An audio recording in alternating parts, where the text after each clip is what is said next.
Hello বন্ধুরা, আসসালামু আলাইকুম। কেমন আছেন সবাই? চলে আসলাম আপনাদের মাঝে নতুন আরেকটি ভিডিও নিয়ে। আজকের ভিডিও হচ্ছে অরণখোলা গরু হাট। আর এই হাটটি ঠিকানা হচ্ছে পাবনা জেলা ঈশ্বরদী থানা। আর এই হাট বসে প্রতি মঙ্গলবার সপ্তাহে একদিন করে। এই হাটে থেকে আপনারা বিভিন্ন জাতের গাভী গরু ক্রয় করতে পারবেন, যেমন Jersey, Holstein, Friesian, Australian, Sahiwal, Giri, বাহামা, বিভিন্ন জাতের গাভী গরু সংগ্রহ করতে পারবেন। আপনারা যারা এই হাটটিতে গাভী গরু সংগ্রহ করবেন তারা সরাসরি ঈশ্বরদী চলে আসবেন, পাবনা জেলা ঈশ্বরদী উপজেলাতে চলে আসবেন। এই হাটটি বাস স্ট্যান্ডের সাথেই। বাস স্ট্যান্ড থেকে খুব বেশি হলে 1 মিনিট টাইম লাগে এই হাটে যেতে। আপনারা বাংলাদেশের যে কোনো প্রান্ত থেকে এই হাটে গাভী ক্রয় করতে পারবেন। এখানে বিভিন্ন জাতের গাভী পাওয়া যায়। কিন্তু আপনারা যারা হাটে এসে গাভী সংগ্রহ করবেন তাদেরকে একটি কথা আমি বলবো, আপনারা অবশ্যই নিজের সরজমিনে এসে দেখে শুনে যাচাই করে দাম দর করে তারপর ক্রয় করবেন।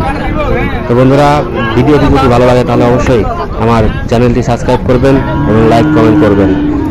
পাশাপাশি আপনারা গাভী পা ঠিক আছে কিনা, গাভীর বান ঠিক আছে কিনা, বানগুলি টানা আছে কিনা, গাভী দেখলেন দেখে শুনে ক্রয় করবেন।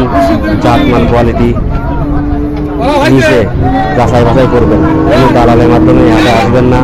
আপনি যদি দালালের মাধ্যমে হাটে আসেন তাহলে অবশ্যই আপনি এখান থেকে ধোঁকা খাবেন, প্রতারিত হবেন। এবং যে গাভী 1.5 লক্ষ টাকা, সেই গাভী আপনাকে কিনতে হবে 1,80,000 টাকা, 60,000, 70,000 টাকা কিনতে হবে। কারণ দালালের যখন মাধ্যমে আসবেন, কোনো দালালের মাধ্যমে বা কোনো লোকের মাধ্যমে আসলে তখন ওই লোক চিন্তা করবে তার মানে লাভ ছাড়া তো কেউ কোনো কিছু করে না। এই জন্য অবশ্যই তার লাভের চিন্তা করবে, তখন আপনি কিন্তু ঠকে যাবেন। এই জন্য আপনি সরজমিনে আসবেন, এসে দেখে শুনে যাচাই বাছাই করে তারপরে ক্রয় করবেন। আপনি শুধু হাট থেকে না, আপনি যদি খামার থেকেও সংগ্রহ করেন অবশ্যই নিজে সরজমিনে যাবেন। নিজে সরজমিনে গিয়ে দেখে শুনে যাচাই বাছাই করে তারপরে কিনবেন। একটা গাভী কিনতে হলে আপনাকে প্রথমত দেখতে হবে গাভীর দুধ কতটুকু হয়।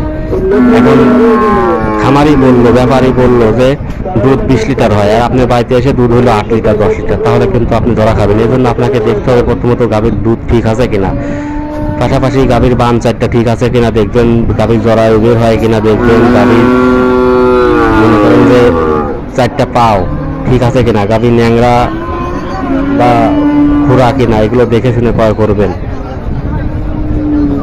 আপনি যদি সমস্ত কিছু দেখে শুনে যাচাই বাছাই করে ক্রয় করেন তাহলে কখনোই আপনি ঠকবেন না। তো বন্ধুরা, যারা আমার এই ভিডিওটি দেখছেন অবশ্যই আমার চ্যানেলটি সাবস্ক্রাইব করবেন এবং লাইক কমেন্ট শেয়ার করবেন। সবাই ভালো থাকবেন, সুস্থ থাকবেন। আল্লাহ হাফেজ। আসসালামু আলাইকুম।